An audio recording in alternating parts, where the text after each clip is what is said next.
Welcome to Dose of Social, your recipe for social media success. I'm Lindsay Mauk. I'm Kayla Pearlstein. And this is Dose of Social. I cracked myself up. All right, so I am super excited to introduce today's guest. He and I go way back to the days of our youth, back in our college days. Anthony Domenici of Basecamp Consulting. Anthony, thank you so much for joining us today. Yeah, so happy to be here. I was trying to think. Do we go back to the year 2000 maybe? I think, I don't know. maybe 2001. Anthony and I met each other on the UCSD ski and snowboard team. Yes, we went to a school by the beach that had a ski and snowboard teams. But yeah, those were some good times. And yeah, we've stayed pretty much in touch over the years ever since, since we graduated. And Anthony, why don't we get started by having you give everyone a quick overview of Basecamp's consulting and in your career and who you serve and what you specialize in. Yeah, great. I mean, thanks for having me. I'm excited to be here. My background is, basically accounting, finance, and treasury. I have a CFA charter, which is kind of a deep finance nerd. And I've renewed kind of my accounting chops in starting Basecamp Consulting Group, which specializes in accounting and finance for CPG brands. We love brands. I love working with brands, sharing with your friends and family, trying new brands, things that come out. I think there's always something interesting to work on and talk about.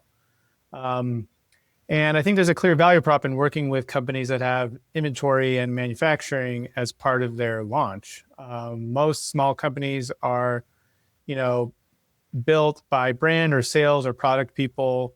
They're outsourcing manufacturing, they're buying raw materials, they're doing omnichannel sales, and that all gets really messy really fast. So I think where we really specialize is setting up those financial operating systems early that allow you to scale. So I think there's some common pain points that we run into, one of which is not, having information to make key decisions when you're trying to grow a brand. So I guess if we really think about what we're trying to help them understand is their cash flow, that's kind of the main outcome of what we're trying to do. Is we need to build these systems that build into a robust financial that allows you to understand your cash flow of a consumer product business. And that is a great segue into your online persona, the cash flow CFO. Yeah. Yes. Yeah. So you've been in business a while now. I mean, what year did you start Basecamp? 2020. So yeah, almost 6 years. Yeah, so almost 6 years ago. And I know that, you've been showing up on LinkedIn pretty consistently, but it was just recently that you joined a program, right, with Dan Martell about showing up online and showing up as a founder on social media. And we'd love to learn a little bit more about that and what made you decide that it was time to start leveling up your social media presence online. Yeah, I mean, I think, and you guys would know this more than anyone, I guess, that in today's world, sharing about what I'm doing can reach a lot more people than ever. I think there used to be a dynamic where, the amount of followers you had, and there's other kind of levers or maybe qualifiers to get reach, eyeballs, where it feels like today you can actually reach a lot more people even without a ton of followers on something like Instagram or whatnot. And for me, I think that some of that dynamic changed when I bought out my partner about 6 months ago. So we grew the company together. I was always kind of focused on execution and operations of the business and also consulting. And he was always sort of focused on the marketing and growth side of the business, which we mostly grew through referrals and, partnerships, which still I think are great. They're our highest quality leads and, clients still probably come from referrals and partnerships. But stepping into the leadership seat by myself and trying to work on more general company brand awareness and my own brand, which can be, really connected. It's something that I needed to get more comfortable with. And that's one of the reasons I joined the coaching group with Dan Martell, is he'll tell you exactly how he was able to do it. Even for free, really. It really kind of pushed me out of my comfort zone. And I feel like anytime you're doing those kinds of things, good things can happen. For me, it's really about personal growth and sharing about what we do on a daily basis for our clients, with our team, with our clients, how we're able to help them achieve success in their business and get the building blocks they need to grow their business. And just letting people know about it. I mean, I think it's, for the most part, there's a kind of like a first degree of contacts that I have that probably know who I am and what we do, but reaching more of a second and third degree audience and letting them know who we are and how we're able to help companies grow. Yeah, like you said, you can reach so many more people that way. So that's great that you're doing that. And for those of you who are listening and do not know who Dan Martell is, we didn't really share who that is, but he is a best-selling author, right, Anthony? He's got the book Buy Back Your Time, which we've also talked about on Dose of Social in a previous episode. And he's also an online coach. Is that right, too, Anthony? Yeah, he has different coaching programs for like SaaS. He's really a tech founder, but he's kind of taking a lot of the core principles of scaling businesses across service companies and other verticals. And honestly, he's been really, a lot of his frameworks are really helpful. And part of like my reservation of even my Instagram has always been private. Like it's mostly kids, like sharing family photos and stuff like that. And part of getting over this mental hurdle is he's sort of just like, stop being so precious about everything. It doesn't have to be perfect. You just kind of have to start doing it and you get more and more comfortable. I'm still very uncomfortable, but like I'm forcing myself to post things that I never would have posted even a few months ago. So, I do think that there's a value with sharing what you do with an audience. I mean, there's no real, his practice is kind of really built around no gatekeeping. He puts everything out there for everyone to use and share, but yet people are still working with him because it sort of creates trust in that premise. And this, what I'm working towards is the same type of thing. It's like, the accounting principles that we use are not something that I developed, and like they're public information. Anybody can go on to any AI tool and learn how to do it. But I think setting up the operating systems and actually executing that and helping someone be a thought partner, understanding the dynamics of their business, being a good advisor, listening, like all of those things I think are still really valuable. And I mean, I even talked to somebody, I don't know, a few weeks ago that said he spent 2 days in different AI tools trying to figure out how to set up his company in the right way and still feels like he's not sure he did it right and wanted to talk to me. And, I had a quick conversation with him about things that we would recommend. So that's kind of like part of the premise of what I'm trying to do too with sharing more on social media is, which I haven't really gotten rolling perfectly yet, is here's kind of exactly what you should do. And if you want to work with us, we're here to do it. And if you can figure it out on your own, great. But like, this is what needs to happen to get things set up properly. Yeah, I love that concept of no gatekeeping because Yeah. that is a really new thing, I would say, because before it was don't share this information, keep it to yourself. But now with AI and everyone having access, but really the value is someone like you can look at what AI has provided this person and you can say, yeah, no, here's where I'd tweak it. And that's, your expertise can really make a huge difference there too. Well, I think a lot of times there's a gold standard too. I think when I know we come at this as the lens of operators. If you're sitting in a consulting bubble in your cloud and you have a gold standard of this is how everything should be, that doesn't exactly work for a small and scaling business like 90% of the time. And some of that has to do with tech stack limitations. Some of it has to do with the amount of people on your team or how data is structured. And I think a lot of what we're doing is finding the right blend of those things that makes it a manageable process for a business. Because I think it's funny is if you go to like a consulting company and get a recommendation of your tech stack at a certain point, they're almost always going to tell you to go to NetSuite, which I think is a trap. It's a very complex system. The amount of clicks it takes to go through something as like 5x of like a QuickBooks. You need a much bigger team. You have to pay a group like ours probably twice as much just to get through the same amount of work. So, I just feel like there's a balance of, tech, process, and, practical execution that you have to strike when you're trying to grow a business. And I feel like that's where we're able to really add value.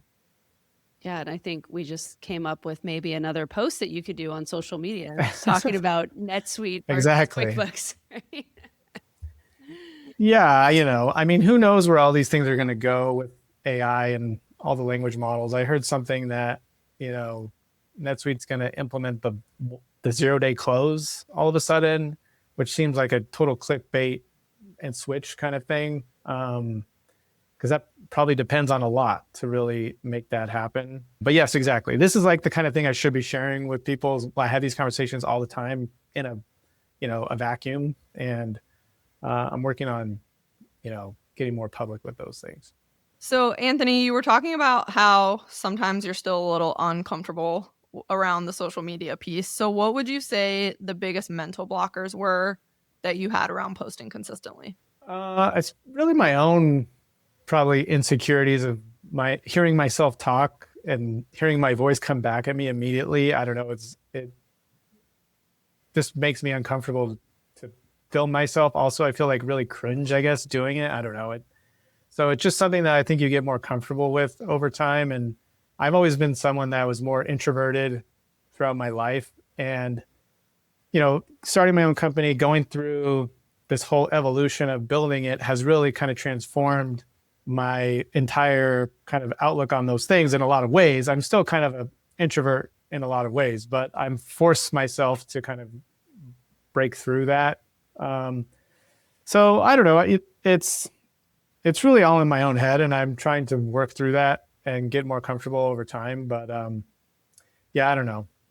I do get a lot of encouragement from my friends who know me that, I think make me feel better about it. But I still have this like anxiety about posting things all the time. Well, I like that you do some of the things that you share on stories that I've seen, where you're walking and talking to the camera and sharing some financial advice. Those have been the best feedback, but I feel like maybe I'm just the most comfortable. I don't know, doing it that way.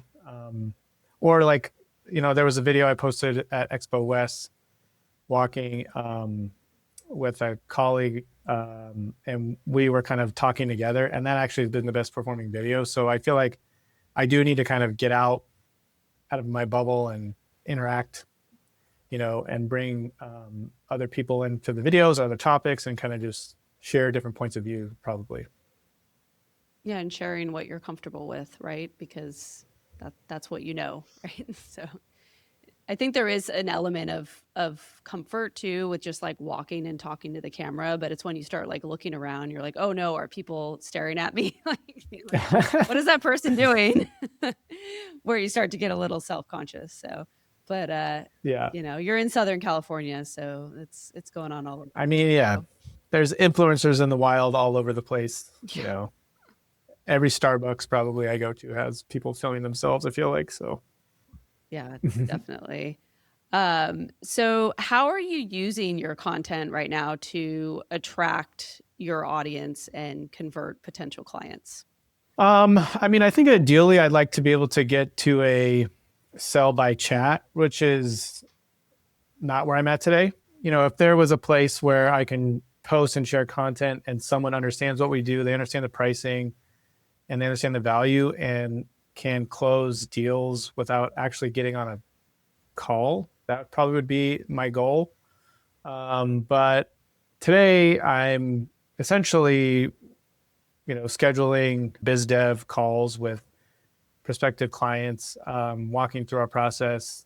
Most of the time I'm hearing kind of what's not working for them, which is also a whole nother like angle of that I can work through on my content is, these are the pain points you're probably feeling right now, and here's what we do to fix that. Because I think a lot of the times when I get on a call, that's how the call kind of develops is they kind of give me their pain points and anxiety. What are they worried about in the back of their head? A lot of times in CPG, if you're opening a new retailer, or you might be crushing it in sales on paper, and then all of a sudden your bank account is very low, or you have a lot less cash than you thought you would. And that's a very common dynamic in CPG that we try to bring visibility and clarity to. It sounds like you've got a lot of common pain points that you're solving for your customers that you can then turn around and create Q&A style content or informative videos around. Definitely. What would you say is one or two things from the program that completely changed how you approach social media?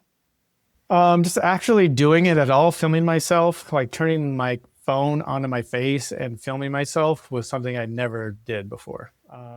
And I think having a group of people that are kind of going through that as well made me feel a little bit more, I don't know, comfortable in that journey. Because I think I also just feel like, I feel old, I guess, by, like, We're not old. Come on now. like, if I had grown up with a cell phone in my hand as a teenager, I probably would have, with like the phones we have today, you probably would have be doing that without even thinking about it twice at this point. But like, it's something I definitely had not really done. And also just having an account that's focused on the things that really are my expertise. I could have made the choice to just use my existing account, but I just felt like I had so many basically it's all kid photos. So trying to transition that to like a business account felt like something I didn't really want to do. So, also just being intentional and about organizing the things that I'm doing. So we have a blog that I'm posting topics on every week. I'm trying to match some of my content with those topics during that week on LinkedIn, on Instagram, and build a content library on our website that can be referenced really at any time. I mean, a lot of that, you could probably ask a similar question to ChatGPT and get a similar answer. But I think trying to create more of like an authority on our website for our team. I mean, our team also is very experienced and does a lot of great work. And we haven't really highlighted that either. So I think just sharing more about the team, what they're doing on a daily basis is something that has not been visible before. Yeah, I think it's great to shine a light on all the great things that you're doing, but also the accountability that you talked about within the program with having a group of founders like yourself who are going through this journey together, I think is really important because I know when I first started LTM Digital, like back in 2013, I remember I joined a group. It was a very unofficial like mastermind, and it was a group of 5 people who were just like me, just kind of starting out, and we were posting a lot about what we were doing on social media, and we called ourselves an engagement pod, and we would just go in and we were each other's cheerleaders for, so to speak, for our content. So we would go in and like each other's content, comment on each other's content to just really like pump ourselves up because it is like, wow, you're putting yourself out there and like you don't know what the response is going to be. And it definitely helps to have the support of colleagues and your peers to really kind of cheer you on as you get started. I always like to like your content and Kayla's as well. So like whenever you guys pop up in my feed, I'm always like, yes. That's it. Yeah, thanks. Well, I think part of this whole thing with the accountability is that the daily non-negotiables as well. So, I mean, Dan's book, which I guess is right there, but I started implementing a lot of that before I became a part of his coaching program, which, buy back your time principle, starting at the bottom. So I'm also creating time and space in my schedule to do these things intentionally, not just randomly coming up with it. And that's something that I think I hadn't done really in the past either is, creating my perfect week, creating my calendar. How's my calendar structured? Am I disciplined on the meetings that I'm taking? Am I creating blocks of time for me to think about content and marketing? And, where do I put different meetings in my week? Or where do I put time that I actually need to get work done? So a lot of that has played into this as well. The other thing that I think I did that has been helpful is like a daily workout, which is something that I think in the past would be the first thing that I would drop. If I got busy or stressed out or whatever, the daily gym trip or walk or whatever it is, move your body every day is basically a non-negotiable in this program. And I really have actually taken probably the biggest hold of that one. And it's really helped me, I think, with like mental clarity and just feeling confident. And I think that has really translated into being more comfortable with posting any of this stuff at all, really. I know someone else on this podcast who has a daily workout non-negotiable. Kayla. Keeps me sane. It does. It does. I mean, I have never been a morning person in my life. I think kids have kind of like forced that. But now, I mean, I get up at 5 o'clock every morning, and creating that routine and discipline. Now I actually, when I sit down at my desk, like I'm ready to go. I'm not yawning. I'm not kind of getting ready to think about something. Like I'm already there and I'm ready to go at 7:30, 8 o'clock. So that's also, I think, been a benefit of this whole, evolution. I love that. So if someone listening has been hesitant to show up on social, what would you say to get them to take action this week? I would say starting is the hardest part. I mean, and honestly, no one cares. No one cares what you're doing. The only person that is being critical of that is you, or maybe internet trolls. I don't know. But the internet trolls probably don't even care what you're doing. So, I think really having like 100% belief in what you're doing and the value you bring to people is important, and sharing that with the world, because if no one knows what you're doing, then how can you help more people? So I think there's a whole, mindset around that of, getting out of your own way, I guess. Yeah, that's a really good point. But starting is the hardest part. I think I created my account and then I didn't post anything for like several weeks before I did the first posts. But the first post was the hardest one for sure. Well, I think a lot of people want it to be perfect. And instead of it being perfect, to your point, you just need to start. Yeah. And, you could replace the thing like the intro or this is who I am or whatever later and delete the old one too. I mean, Dan always says is like, stop being so damn precious about every little thing. Like no one cares. And actually when I started actually paying more attention to like the backgrounds of people and like how they're posting things, and like no one's even thinking about any of that. It seems like, I mean, you have like someone's bathroom towel in the background and like all kinds of weird stuff. Yeah. Just stop worrying about it and, put yourself out there. Great advice. The hardest part is getting started. And one thing I always like to say too is done is better than perfect. Just get it out. Yes. Don't obsess over every little detail and every little thing. I agree. Get it out and put it out there. So it's awesome. Well, Anthony, this has been so great. Thank you so much. Is there anything else that you'd like to share? One parting closing words that you'd like to share with our audience? Yeah, I'd like to put an offer out there. So if you follow me at the Cashflow CFO and message me with a dose message that says dose, I will share our chart of accounts and kind of the basic building blocks that we always start with our clients on day one. I'm happy to share that with your followers and anybody who starts to follow me. That's awesome. Thank you so much. Oh, thank you. Awesome. All right. Well, thanks so much, Anthony, for joining us today. This was great. Can't wait to continue to follow your journey on social media, especially as someone who's seen you over the last 20 plus years kind of evolve from your family profile to your business owner. It's been great to see. So thanks so much for sharing with us today. Yeah, thank you. And I'm sure I'll be texting you for more advice over the next few months. Sounds good. Sounds good. All right. Thanks so much, everyone, for listening to Dose of Social. We're out. See ya. Bye.